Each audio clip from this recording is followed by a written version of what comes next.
Paddy Andrews 115 to 117 in the end. It was a classic. You did not expect it to be a classic. No, I don't think most people didn't really. They expected Derry to kind of come in and try and contain Kerry and play that style, really precise, slow build-up play. But to be fair, right from the throw-in, Derry went after this game, and I think they deserve massive credit. They probably just ran out of gas in that second half. Kerry had that little bit of impact off the bench, Stephen O'Brien and the likes of that. Derry only scored 4 points in the second half, including the last kind of free tapped over by Shane McGuigan. So a brilliant first half performance from them. They go in 3 points up at half time, but to be fair to Kerry, they were asked massive questions and they were under pressure at half time, and Jack O'Connor made a couple of changes, and it was just a change in intensity and energy from Kerry. A brilliant game.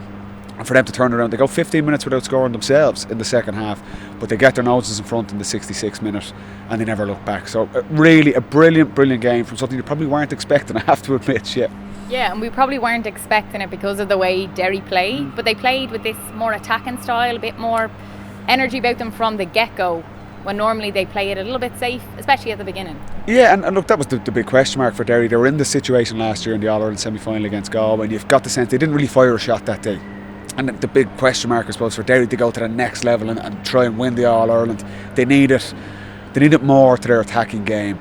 And that was the question mark today. What was their approach going to be? Were they going to allow Tadhg Morley to dictate and let Kerry get their defensive shape? But to be fair, Garrett McKinless I thought was exceptional. Conor McCluskey, Conor Doherty, Brendan Rodgers, they just went after Kerry. They totally... And that's why there's massive respect for how Derry played that game and approached that game. They went after Shane Ryan's kickouts. Oran Lynch was up in the middle of the pitch for every kickout. They were really brave.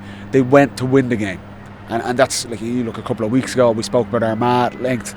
Teams approaching games, trying not to lose. And you could not fault Derry today. Right from the very beginning, Gareth McKinless' goal in the first half. They went after Kerry to win the game, and they just got the sense the last kind of 15-20 minutes they just didn't have any energy left. You could see they were punching less holes, and to be fair, that great variety in the Kerry attack as well. Clifford was obviously exceptional, but Sean O'Shea stands up in the second half after a really quiet first half by his standards. He kicks 3 points from play, and Kerry just that little bit of more depth and probably experience. They're the All-Ireland champions, and again, if you're Jack O'Connor, you're really happy with asked really tough questions, and they ground it out, and they set up the final, Dublin Kerry in 2 weeks' time. What a game that's going to be. But for Kerry today, they'll be very happy with how they won that game. You mentioned David Clifford, Christy McCaig. We thought that would be the matchup. It was.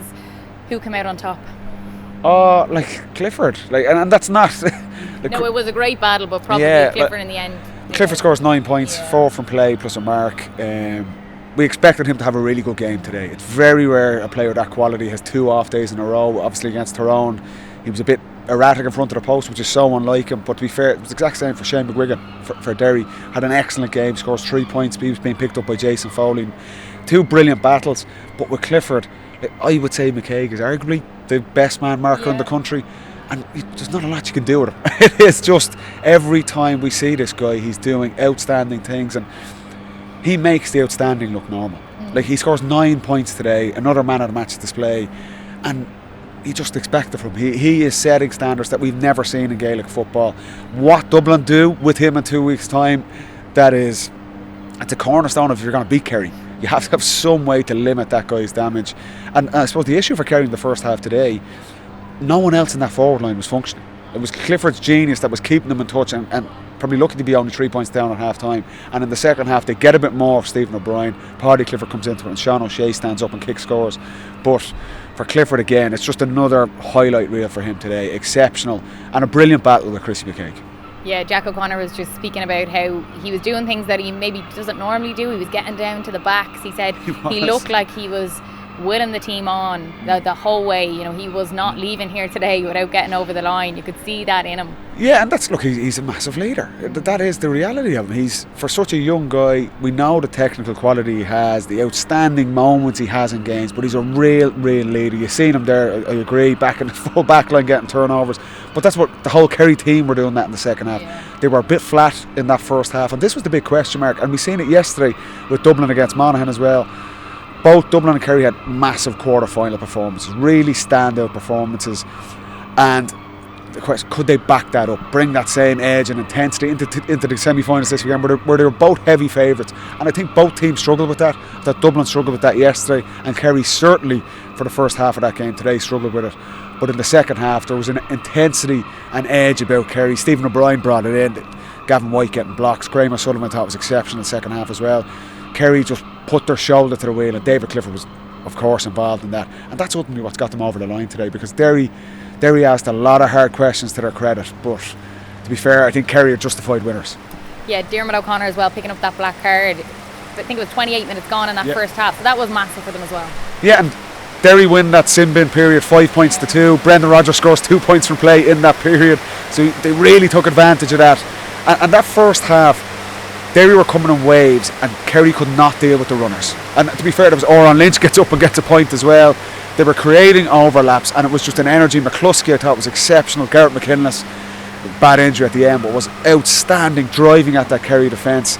And during that period it was like Derry absolutely, they realised we've 10 minutes here to make hay, and they win that 5 points to 2. That gives them the 3-point lead at half time.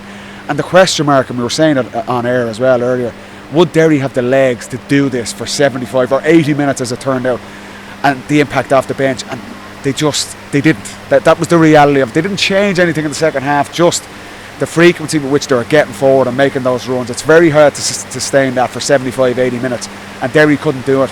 And then coming off the bench, they didn't really get any input there, and that can happen. That's just the challenge they face. But when in that first half, when they were going at Kerry, and this is a bit of a template you would feel for Desi Farr and for Dublin the next 2 weeks, Kerry have really, really struggled with that. And we've seen it obviously as well 2 months ago in Killarney in the Super 8s with Mayo's performance. They completely overran Kerry. So Jack O'Connor will absolutely be hammering that home. We need to be able to deal with runners, because Kerry really struggled with that today. Just when you mentioned Oran Lynch, like for people at home might not have seen the full pitch view like we have here.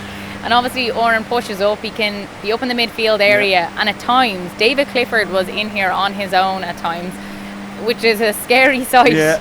You were getting very nervous, Ash. Yeah, you would. It's a very risky game to play, but he did brilliant today. You know, he was so influential coming out the field, but it's such a risky game plan. But that's a credit to Derry. Yeah. And they went after this game, and Oran Lynch epitomised that. Every kick out that Shane Wright had, Oran Lynch was up in midfield.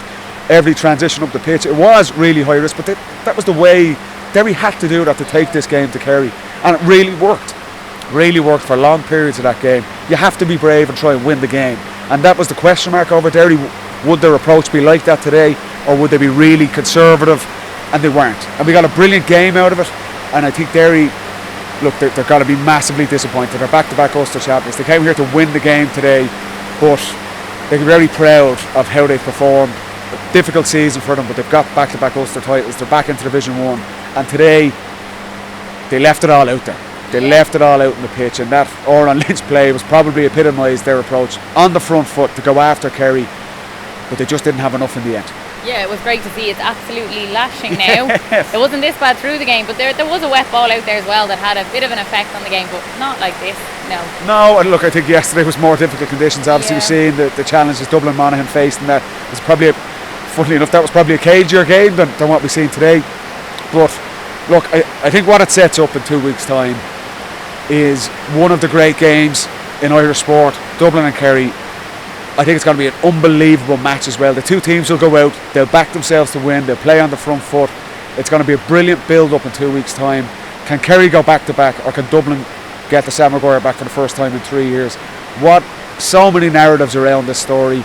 Both those teams were probably a little bit off it this weekend, but you can bet your bottom dollar they're going to come on Sunday, 30th July, 2 weeks' time, and it is going to be absolutely an incredible game. Can't wait for it. Who's going to win it is anyone's guess. It's going to be so tight, but it's something to look forward to. Just how tough is it to go back to back? Well, that's the big question mark of it. Kerry haven't done it. Like, a lot of those Dublin guys have done it numerous times.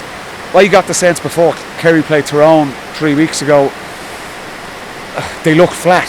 They didn't have that edge, they didn't have that intensity, and I was really doubting their pedigree to go back to back. But to be fair, the performance against Tyrone and their second half performance today, and that's why I think Jack O'Connor will be delighted, they were put to the pin of their collar. They were in real hole at half time, and that's when you find out if you've got that edge and you've got that hunger. And to be fair to Kerry, they answered that questions all through that second half. It was a brilliant second half performance, and it'll give them massive confidence going in. It's against their biggest rivals. Both teams will have lots to work on because neither of them are perfect, but you just get the sense they'll bring their best stuff. Both teams, they bring out the best in each other. I think we're going to see that in 2 weeks' time. Yeah, and I think their styles of play as well probably suit each other, so we should get a good game. But it feels like both teams, they're not at their best. Like other years, one might be firing more than the other. They're both going in sort of even almost. We're a little bit unknown to both of them in a way. Yeah, and look, they've probably done enough to get here. Their quarter-final performances were both their standout wins against really traditional rivals in Tyrone for Kerry and Mayo for Dublin. This weekend, they were big favourites. That was the reality. Everyone was looking already ahead to a Dublin-Kerry final. And maybe there was a little bit of complacency on both sides, or maybe it was just very difficult to get back up to that intensity that they showed in the quarter-finals. But it's a good place to be, winning a semi-final with loads to work on. And that's Dessie Farrell and Dublin will review their performance yesterday. There's loads for them to work on, particularly that first half display against Monaghan, and the same for Jack O'Connor and Kerry today. The teams will know each other inside out. They've 2 weeks prepared, but they know each other so well. The styles of play are very similar. We're going to get a lot of attacks, a lot of kick pass. I think it's going to be a brilliant game, but there's definitely work for both teams to do, and that's not a bad place to be going into an All-Ireland final. And for Derry then, leaving here today, very, very disappointing. Back to the same stage as last year. 2 points, they led up until the 68th minute. Incredible, really, what they done out there today. They'll be hurting. Look, of course, losing an All-Ireland semi-final, the same for Monaghan yesterday. You're here to win. Semi-finals are for winning. And to be fair to Derry, their performance today compared to 12 months ago against Galway, I think they would have had more regrets last year. I don't think they really fired a shot against Galway in that semi-final. Today, they left it all out there. It was a brilliant, for a neutral, it was a brilliant spectacle to look, and Derry were massive in that. I don't think they could have many regrets. They literally just ran out of that depth that they probably, Kerry had a little bit more coming off the bench, and Derry just ran out of energy. Really, like, outstanding. Paul Cassidy, Shane McGuigan, Rogers, McKinless, all in the first half. They were punching up, but they just couldn't keep that going. From what turned, it was an 80-minute game. You've seen bodies strewn at the end of the game. They could be proud. They're not going to take that now, of course, that they've lost an All-Ireland semi-final, but they've cemented themselves again as one of the top teams in the country. But I don't think they can have any complaints today. That Kerry, when it really came down to it, just had that little bit more quality.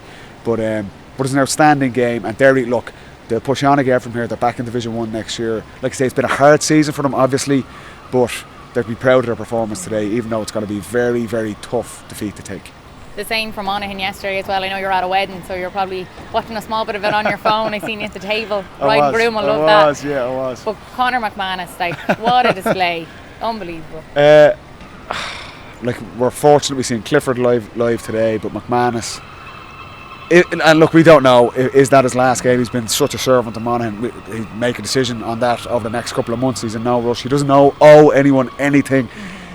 It was brilliant to see, even as a dub, just seeing that guy out there. He's a special player. I'm a forward myself. I love seeing players like that. And what Conor McManus has done for Monaghan GAA over the last 15 years, not just Monaghan, for any GAA supporter, loves a player like that. And for his performance yesterday, to get the start, it was a big call by Vinnie Corey. He was going to bring him in for the start or try and get that impact off the bench. He went with him from the start, and McManus was exceptional. And you hope it's not the last time you see him wearing a Monaghan jersey, because he shows he can still do it at the very highest level. It's a little bit harder, obviously, on your body the older you get, but it was an exceptional performance from him yesterday.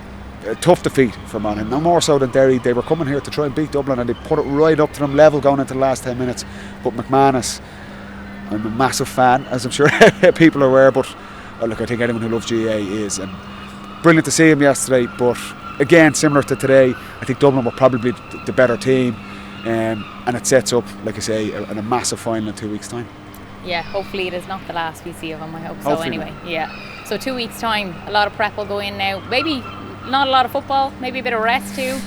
Yeah, it's been a really, really tough season for teams. The 2 week gap lead in, like I say, the teams know each other so well. There will be a lot of obviously tactical preparations, analytics done over the next 2 weeks, but the teams have played each other so often. The players know each other so well. I actually think it's going to be quite an open game. So it's not, the challenge that Derry possess. It's quite a very tactical game. You need to be really aware. Jack O'Connor mentioned in the build-up being very cautious around turnovers. I think we're going to get a free-flowing final.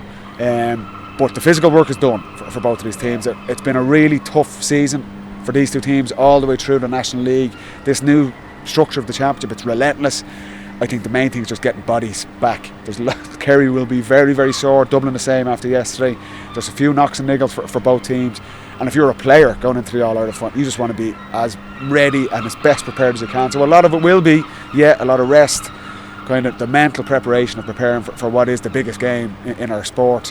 And it'd be interesting to see the lineups for both teams, because both coaches have selection options, which they'll be happy with. That's what you want as a manager. But there's calls for Dessie Farrell to make, and there's calls for Jack O'Connor to make after today as well, and see who does take the field at starting for Kerry and Dublin in 2 weeks' time, because there's definitely some question marks over both teams. Kieran Kilkenny is probably one. Yeah, that's for Dessie, and like I say, it's a good problem to have. That the question mark over Dublin the last couple of years, but they probably didn't have that depth coming off the bench. They do have that now, and they have the luxury, I suppose, of not starting someone like Kieran Kilkenny, one of the best players of the last 10 years. Same with Jack McCaffrey.